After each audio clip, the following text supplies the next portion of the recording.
Hello everyone and welcome back to Let's Play Earthworm Jim. In the last part we did the worst level in the game, and now we're gonna go finish the game with what I think might be the last Andy asteroid. It's either that or there's one between this level and the next one. I can't remember entirely, honestly, because they really blend together. With that said, we still have some more characters to talk about in the menu, namely Big Broody himself from part 2.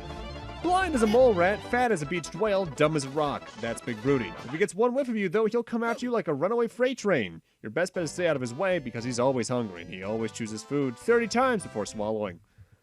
And now we're on to the next level, Intestinal Distress. This is a pure vertical climb level where we have these weird little intestinal bits you can enter to get shot up further into the stage. There's some kind of annoying enemies here in that there's also some rocks that'll roll down at you that you have to jump over, and you got flying fish. The rocks are the bigger threat, though, because they can come at you without warning, and even if you hear them coming. With that said, this level's bio: disgusting, gross bad guys like you were expecting less, flying fish, and a boss that'll put a major squeeze on you. Now, would you like to see what you just had for lunch? They were running out of steam when it came to bios, huh? This stage takes place inside something. Oh no, that's all we got. Though notably, the boss of the stage has their own bio. Doc Duodenum? Tired of life as an alien's internal organ, Doc Duodenum took off on his own. The doc would like to have Earthworm Jim over for lunch. Or was it over as lunch? Jim needs to escape sooner or he'll make his final exit as an entree for Doc. Other than the deadly bile that oozes from his body, Doc is actually a tidy person, although not the sort you bring home to meet your parents. Well, that's just kind of rude. Not a fan of this stage's theme, by the way. I think it's too threatening for the tone that the game has generally tried to have. And there's only 2 more bios left in the manual. One's the final boss, so we'll save that for next stage. But Princess What's-Her-Name, who got mentioned once in the manual before this, has her own. Twin sister of the Queen, she got the good end of the genetic pool. A truly bodacious babe of the highest magnitude.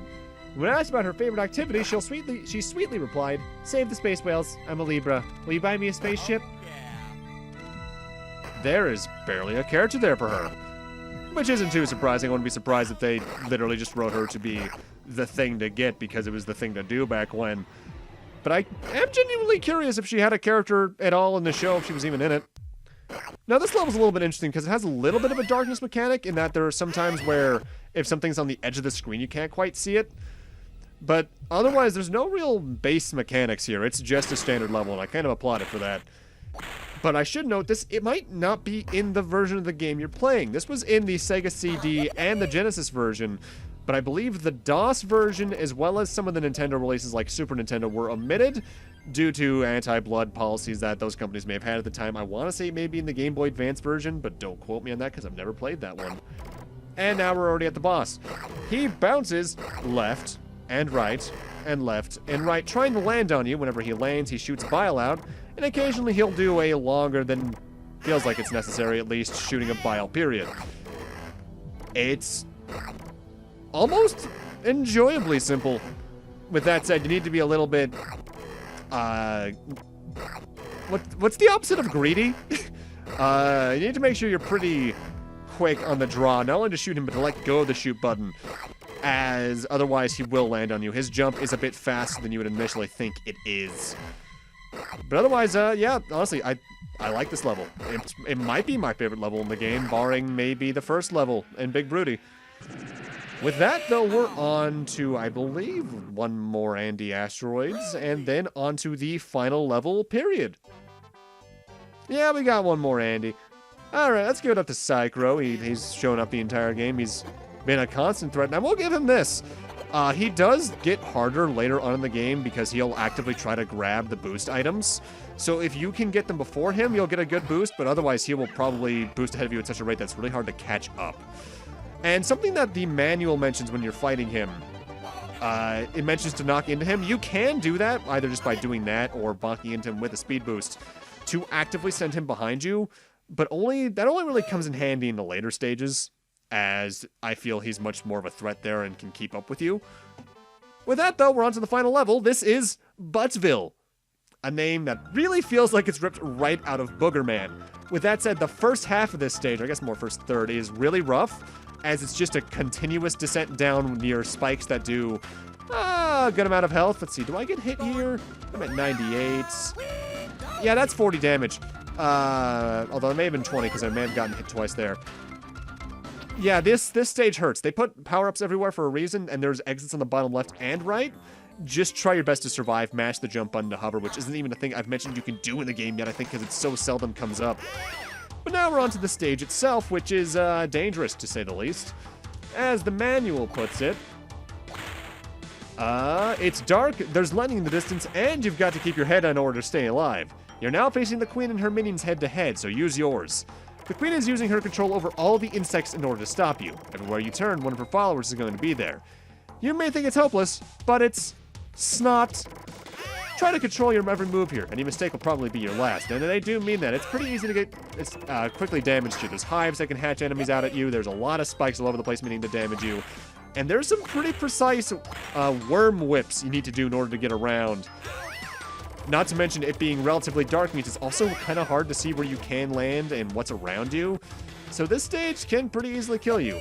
Also be careful of those things. Those things in the background will just come out every now and then, and I forget if they're instant kill or if they just do a lot of damage. Be patient whenever you're near one either way. And those things attack with static for some reason. As for the queen herself, the boss of the stage, the evil queen, pulsating, bloated, festering, sweaty, pus-filled, malformed slug for a butt. Adjectives escape us as we try to encapsulate the utter putridity of her being. Let's put it this way. She's big, she's bad, and she's in the mood for Earthworm burgers. She has a face not even a mother could love and a body to match. She's Jim's ultimate nightmare. How can she be defeated? Is it possible? You know she has a twin sister, don't you? What? Okay, but yeah, this level is rough. I'd argue when I first beat the game, my biggest walls were obviously the tube race before I found the actual hidden oxygen restoration. It's not a problem, just due to stuff. For Pete's sake is a wall in and of itself, no matter what. But I'd say the time I spent here trying to beat it the first time through is probably more than any of those levels besides maybe For Pete's Sake combined. As if I was very reckless back when, and I easily just flung myself into the spikes constantly. This is a case where you need to take your time. Also, if you're wondering why I'm jumping on these little round things, you'll constantly slip and slide to the left and right because they're meant to be perfect spheres. So you'll just easily fall off of it. And now we're at a mini-boss. This is Slug for a Butt's butt. You need to whip it constantly in order to do damage. You can shoot it, but just save your ammo for the final boss, and eventually the platforms go away. I think some of the platforms eventually get replaced with spikes themselves. You need to try and jump over them as you try to keep on attacking it. But it's not that big of a problem. Honestly, it's arguably the easiest mini-boss in the regard in the game, barring the one back in stage 1. But now we got moving platforms. These are going to be how we actively fight the final boss. Actually, are these meant to be snot? Is that why there's a snot pun in the manual for this stage for some reason? The final boss herself is actually not even half a screen away. It's in the center of this rotating platform. She's right there. She'll charge up her wand to attack you with some magic, but you can stun lock her by standing on this platform and just keeping in mind where she is and rotating where you're holding the gun in tandem with her position. It's disgustingly easy. It honestly feels like a case of hard level, super easy boss because they didn't know what to do with her otherwise. If she has attacks, I forget what they are. I think she can spawn some things that can track onto you or something. Honestly, she seldom gets a chance to really get any good attacks and that it doesn't really matter. I'll give her this though. She has a lot of health. We started with the max of the 5,000, the max of 5,000 ammo. Now we're about down to half of that. She should be dying in a second though. But once you're done with her, that's game. It's kind of almost disappointing, but at the same time, I'm glad it's out and over with as quickly as it starts in a way.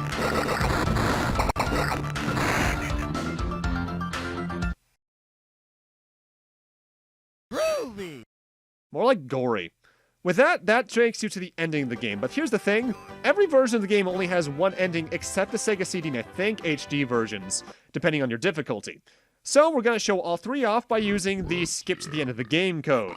When you use this, just go into the game, pause it, then press A and C at the same time, A and B at the same time, C, C, B, B, A, and A. You'll hear him yell cheater, and then you'll just get taken into the ending. With that said, I hope you're ready for a whole bunch of minutes of the creator ranting about worms. You're the best! What a worm. playing on practice, eh? Well, you'd better step up the difficulty setting if you want to see the real ending. In the meantime, though, what are worms? Adult animals that have soft, elongated, often tube-like bodies and that lack backbones are commonly called Dave Perry. Worms are so different from one another that zoologists do not classify them together in a single group. They place them in different tribes, like the tribe of this worm and the tribe of that worm. In everyday language, the name worm may be loosely applied to other animals, like dogs, cats, ferrets, and blind cave salamanders. Lincoln food chain, sub, blah, blah, blah. This is going so fast. What do they look like? All worms look just like elephants, with 2 ears and a long tail. Most of them have complex hair patterns across their back. The suit must smell pretty bad inside then. Proboscis worms also lack a colon, but they are more advanced than flatworms. Segmented worms are the most advanced because they have a true coelom and well-developed digestive, respiratory, circulatory, nervous system, brain, and teleportation module. Some worms reproduce sexually. Hermaphroditism, the condition in which a single individual possesses both male and female reproductive parts. In common are many groups of worms and rock stars. Well, that's segmented a worms, comment. which make up the phylum Annelids, have elongated bodies that are round or flattened and divided into segments by transverse rings. Most are non-parasitic and are brightly colored. Some are free-swimming and some are active burrowers. Blah, blah, blah. The class Oligochetechnodoodle has that project from the bottom of their bodies. The members of the class are primarily burrowing scavengers. The segmented worms consist of about 9,000 species of free-living and parasitic forms that show certain evolutionary advancements over other... Oh, sure, evolutionary. Now we're all just pro-evolution. Shiny makes no claims to being evolutionary nor creationary, whichever one might get us in any kind of trouble. The segmented worms also possess a well-developed nervous system with concentrations of nerve cells called ganglia. And if you meet a really tall, skinny dude who looks really scary, you can call him a ganglia. Social behavior. All living things relate to other members of their species. In an amoeba, the relationship occurs only during the short time it takes the animal to split into the animals. In other species, such as... that got cut off. Close to each other without exhibiting social behavior. For example, mollusk larvae may respond to change in the intensity of light by swimming to the water surface. The resulting grouping called an aggregation. Auditory or other stimulant. Immense behavior. Blah, blah, blah, blah, blah, blah, blah, blah. Ba, ba. Ba, ba, ba, ba, ba, ba. Ba, ba. Ba, ba, ba. Ba, ba, ba, ba. My baby wanted me to read this. Ba, ba, ba, ba, ba. But it was going too fast. Ba, ba, ba, ba, ba. My baby wanted me to read this. Ba, ba, ba, ba, ba. But I just couldn't. Earthworm Jim, copyright 1994, Shiny Entertainment Incorporated, all rights reserved. Use this name and you will be sued profusely. Programmer, Andy Astor. Additional programming, Dave Perry, Nicholas Jones. Original concept by Douglas Tenaple. Directing animator, Mike Francis Dietz. Animators, Douglas Tenaple, Edward Schofield. Art director, Nick Brody. Lead artist, Steve Crow. Level designer, Tom Tanaka. Ink and paint, Eric Ciccone and Mike Pilati. Cleanup, Clark Sorensen, Ryan Silva, Nikki Wilson. Assistant artist, Lynn Shen. Backwards, Nesh Nil. Designed by Many Shining Meetings. Produced by Justin Siller. Music and sound effects, Tommy Tellerico Studios Incorporated. Development tools by Andy Astor, Dan Chang, and PsyQ. Special thanks, Brian Fargo, Becky Tran, Michael Kelsch, Tex Avery, and the shiny spouses. Let's hear it. Meanwhile, at the Hall of Justice, Superman, Batman, and Jan and Zena the Wonder Twins. They pronounce that it's the end. We're not kidding. Really? Hey, we just want you guys to know that we love you. I mean, love, baby. And I'm talking love. We love you.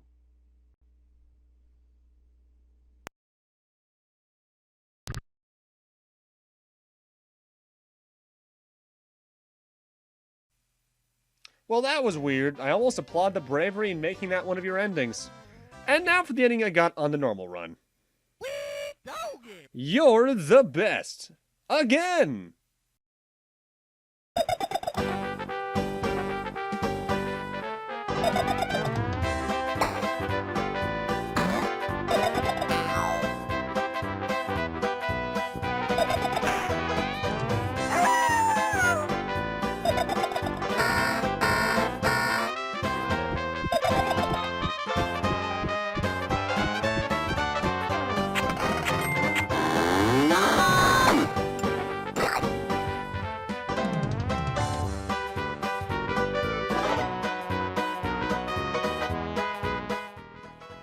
You know, I never expected to see a game where the narrative arc is that the hero is an asshole to a cow in the first 5 minutes, only for it to crush his final goal in the last second. That's Earthworm Jim. The hard mode ending, we'll get into in a moment, but it actually loops into this sequence eventually anyway, so I'll just go over my thoughts now. Pluses. I think this game is gorgeous. While the level design isn't exactly conducive to the way the game looks, because it gets kind of weird with the collision, I can't deny this game looks great for the time, no matter what console it's on. The music can be pretty catchy. Too bad that the composer's apparently kind of a dick, but oh well. But the main gameplay itself, there's a foundation there, but I think between how the camera is and the gimmicks they try to go about with a lot of the levels, it just comes across being very much a product of its era, where there's clearly some experimentation going on there, but they don't exactly know what they want to do with it in some regards. Plus, the whole mascot platformer craze was a bunch of that anyway. It's worth, I'd say, a shot if you're in some of these older ones, but I would recommend going about the HD remake if you can still get it somehow nowadays, as not only did it have a multiplayer mode and all that, it's probably the most consistent to play through.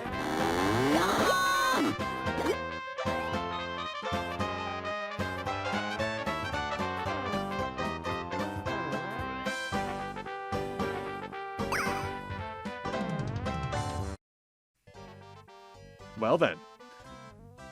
But yeah, it's just kind of okay at best in my eyes. Not much reason to go back to it nowadays.